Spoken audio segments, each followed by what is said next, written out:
ایک پرانا اگر ہم پیچھے مڑ کے دیکھتے ہیں کلچر کو اور چیزوں کو، ایون میری والدہ زیادہ پڑھی لکھی نہیں ہے، اچھا، مطلب انہوں نے جسٹ میٹرک کیا ہوا پرانا، اور بے شمار میں ایسے لوگوں کو جانتا ہوں جن کی مائیں جو سی پڑھی لکھی نہیں، لیکن اگر ان کو نمبر دیے جائیں، ان کے کردار کے نمبر، ان کے اخلاق کے نمبر، ان کے قربانی کے نمبر، ان کی کہہ لیجئے کہ تربیت کے نمبر، ان کے سیکریفائز کے نمبر، تو وہ 100 آؤٹ آف 100 ہے۔ بالکل۔ اب ہوتا کیا ہے، ہماری مائیں شاید سمجھتی ہیں کہ کسی ماڈرن سکول میں داخل کرانے سے بچوں کی تربیت ہوتی ہے، بالکل ایسے وہ سمجھتی ہیں کہ شاید کوئی بڑا ٹیڑھا منہ کر کے بچہ انگریزی بول رہا ہے تو تربیت بڑی اعلیٰ ہوئی، وہ سمجھتی ہیں کہ بچہ جو ان سے اگر وہ بڑے ماڈرن اسلوب میں کپڑے پہن رہا ہے تربیت بڑی اعلیٰ، ایسا نہیں۔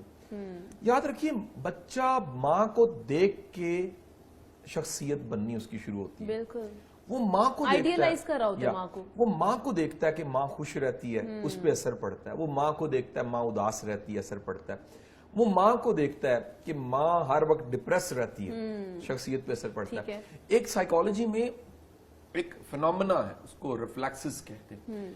آپ نے دیکھا ہوگا کسی ایک کو جمائی آئے نا، تھوڑی بہت دوسرے کو بھی آ جاتی، بالکل ایسے ہی ہے، ہاں، تیسرے کو بھی وائبز آ رہی تھی، وہ وائبز نہیں آتی، ہوتا کیا ہے، ہمارا جو انکانشیس ہے وہ بھی ریڈ کرتا ہے۔ اچھا، ہمارا ایک ذات ہے جو دیکھ رہی ہے، ایک اندر ایک ذات ہے، وہ ذات جو سی ہے اس کو ریفلیکٹ کرتی ہے، اسی عمل کو ریفلیکٹ کرتی ہے۔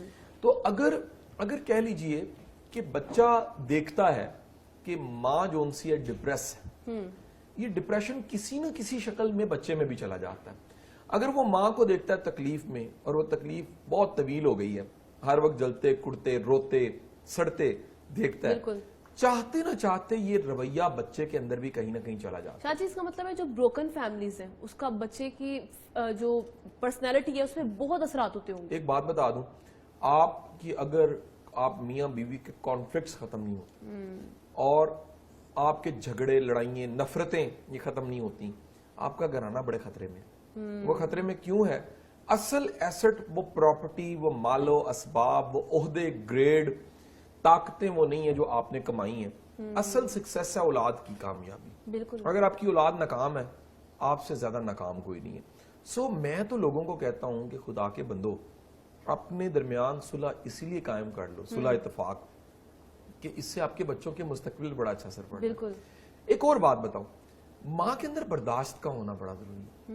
اگر عورت میں برداشت نہیں ہے، تحمل نہیں ہے، صبر نہیں ہے، اور ایک جو عام طور پہ جلد بازی اور تیزی دیکھی جاتی ہے میلز میں، نئی بریڈ میں تو بہت زیادہ آ رہی ہے، بالکل، یہ بڑی خطرناک چیز ہے۔ یہ صبر برداشت سے ہوتا کیا ہے؟ یہ صبر برداشت تحمل اگر بچوں میں چلا جائے تو صبر برداشت تحمل کامیابی کی کنجی ہے۔ کامیابی کی کنجی تو آپ نے قرار دیا، لیکن شاہ جی جب کچھ ایسے حالات پیدا ہو جاتے ہیں کہ آپ کا برداشت جواب دیتا ہے، تو لڑکیاں تو ویسے بھی ایموشنل ہوتی ہے کہا جاتا ہے، تو اس وقت بچے کے سامنے کیسے آپ ریئیکٹ کرو، کیسے آپ اپنے آپ کو بدل کے فوراً اپنے ریئیکشن کو چینج میرا کرو؟ ماننا یہ ہے کہ اتنا زیادہ انسان کو حالات خراب نہیں کرتے جتنے اندیشے خراب کرتے ہیں۔ اندیشہ ہمیشہ پیدا ہوتا ہے ایمان کی کمزوری سے۔ اندیشہ، اس کی اندیشے کی بنیاد یہ ہوتی ہے کہ اللہ جو ان سے ہے وہ نہیں دیکھ رہا، شاید اللہ تو سمیع و بصیر ہے۔ اگر آپ اپنی مشکل کو، اپنی پریشانی کو اٹھا کے لے کے سجدوں میں پیش کرتے کہ میرے مالک مہربانی فرما، میری کیپیسٹی بلڈ کر دے، مجھے وہ عزم دے، مجھے وہ ہمت دے، مجھے وہ برداشت دے، میں برداشت کروں گی تو یقیناً میری نسلوں پہ اچھے اثرات پڑیں گے۔ اب ہوتا یہ ہے، میرے مطابق جن چیزوں کو قبول کرنا ہوتا ہے نا، ہم ان پہ گلے شکوے کرتے رہتے ہیں، جلتے کڑتے رہتے ہیں۔ یہ جلنے کڑنے کا مزاج جو ان سا ہے، یہ بچوں کو تباہ کر کے رکھ دیتا ہے۔ ٹھیک ہے شاہ جی، میں ایک اور بات یہاں پہ کرنا چاہوں گی ایڈ، کہ آج کل کی ماؤں کو ہم نے دیکھا ہے کہ وہ بیٹھی ہوتی ہیں سسرال میں اگر رہ رہی ہیں تو وہ اپنی جٹھانی کی، اپنی ساس کی، اپنی نندوں کی بدگوئیاں کرنے میں مصروف ہوتی ہیں، اس نے یہ کر دیا، اور یقیناً زیادہ تر ایسی مائیں ہیں جو فون کر کے گھر پہ بلا رہی ہوتی ہیں کہ امی آج میرے ساتھ یہ ہو گیا، آج وہ ہو گیا، آج اس نے مجھے یہ کہا۔ تو اس پر بچے کی پرسنالٹی پہ کتنے اثرات مرتب ہوتے ہیں؟ کیونکہ بچہ بھی وہیں پر موجود ہے، وہ سن رہا ہے کہ میری پھپھو بری ہے شاید، یا شاید میرا جو چچی ہے وہ بری ہے، تو اس کی فیملی کے اس کے جو پرسنالٹی ہے وہ کیسے ڈیولپ ہوگی؟ اچھا دیکھو کیا خوبصورت جملہ نہج البلاغہ کا ہے، علی کرم اللہ، وہ جو جملے کا مفہوم بتا رہا ہوں، آپ فرماتے ہیں کہ جو کردار اور شخصیت میں کمزور ہے وہ غیبت زیادہ کرتا ہے۔ یعنی غیبت کا تعلق آپ کے کردار کی کمزوری سے اور آپ کے اندر کی کمزوری سے.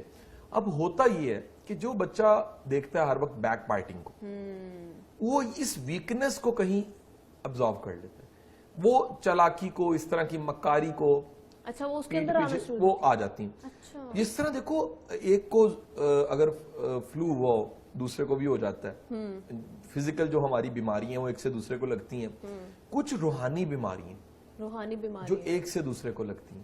اور میں کہتا ہوں کہ اگر ماں روحانی طور پہ کمزور ہے اور بیمار ہے, یہ بیماریوں کی نشانی آپ نے بتائی, تو بچوں اور نسلوں کو یہ بیماریاں بہت زیادہ لگتی ہیں. کہ اگر ماں کا کردار انہوں نے دیکھا ہے, وہ کمزور بھی ہے, غیبت کرتی ہے, بدخوئیاں کرتی ہے, اور ایسی چلاکیاں استعمال کرتی ہے جس کا نتیجہ کوئی نہیں. ٹھیک ہے کہ نہیں, کہ مطلب کسی کے بارے میں کچھ کہہ دیا ہے, کسی کے نمبر کم کرنے کے لیے جو ان سے کسی کے حسد کی لے کر اور کسی کے لیے کردار کشی کر دی گئی.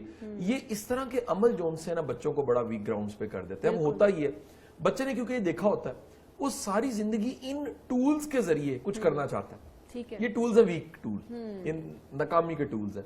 وہ ناکامی کی حربوں کو آزماتا ہے اور ناکام ہوتا ہے. اسے سمجھ نہیں آتی کہ میرا قصور کیا ہے. اسے کوئی نہیں بتاتا کہ تیرا قصور یہ ہے کہ جو تیری تربیت تھی اس میں غیبت کو, حسد کو, بخل کو, کمینگی کو ڈال دیا گیا. بالکل جب ڈال دیا گیا اب نکالنا بڑا مشکل ہے. تربیت بلڈ کے اندر جیسا بلڈ سرکولیٹ ہوتا ہے ایسے ہی تربیت ہمارے اندر ہوتی ہے. بالکل اس کو ایک چیز بنی بنائی کو ڈی کوڈ کرنا بڑا آمنا مشکل ہے, کہ آپ اپنے اندر سے کچھ نکال لیں اور کچھ ڈال لیں. اب یہ نکالنا اتنا مشکل کام ہے کہ دنیا کا کوئی بندہ اپنی غلطی ماننے کو تیار بالکل نہیں ہوتا. بڑے لوگ میں نے دیکھے وہ فیصلہ کرتے ہیں اور منہ کی کھاتے ہیں, مانتے نہیں ہیں. ماننا بڑا مشکل کام ہے کہ جو میں نے بلنڈر مارا ہے, یہ بلنڈر میرے اندر سے نکلا ہے, یعنی میرا ہی قصور ہے. قصور ماننے کی بجائے دوسروں کو الزام دیتے رہتے ہیں. غلطی ماننا واقعی تسلیم کرنا بڑا مشکل کام ہے, لیکن جو تسلیم کر رہے تھے میرے خیال میں وہ کامیاب انسان ہے. دیکھو تسلیم کرنے کا مطلب ہی اصلاح ہے.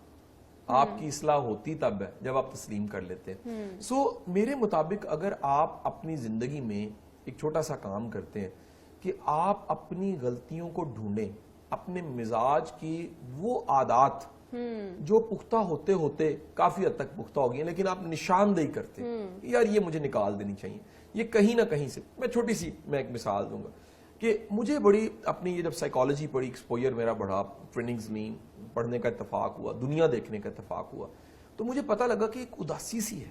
اچھا تو میں نے ڈھونڈا یہ اداسی کہاں سے آ گئی, تو پتا لگا کہ یہ تو ماں کی طرف سے آ گئی. کیونکہ ہمارے معاشرے میں انڈو پاک میں جون سا ہے وہ ماں جون سی ایک ویک کریکٹر ہے, مضبوط کریکٹر نہیں ہے, والد ایک مضبوط کریکٹر ہے.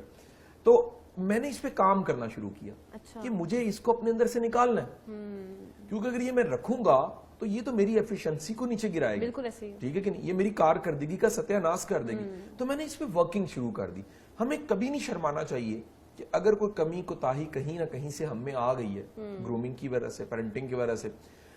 مثلا میں نے دیکھا ہے بعض بچے اپنے آپ کو مظلوم سمجھتے ہیں. جب بھی میں نے تحقیق کی ہے تو شاہ جی اس تحقیق کے حوالے سے ہم بات کریں گے, لیکن ناظرین یہاں وقت ہوا ایک بریک کا, اور اس کے بعد حاضر ہوتے ہیں.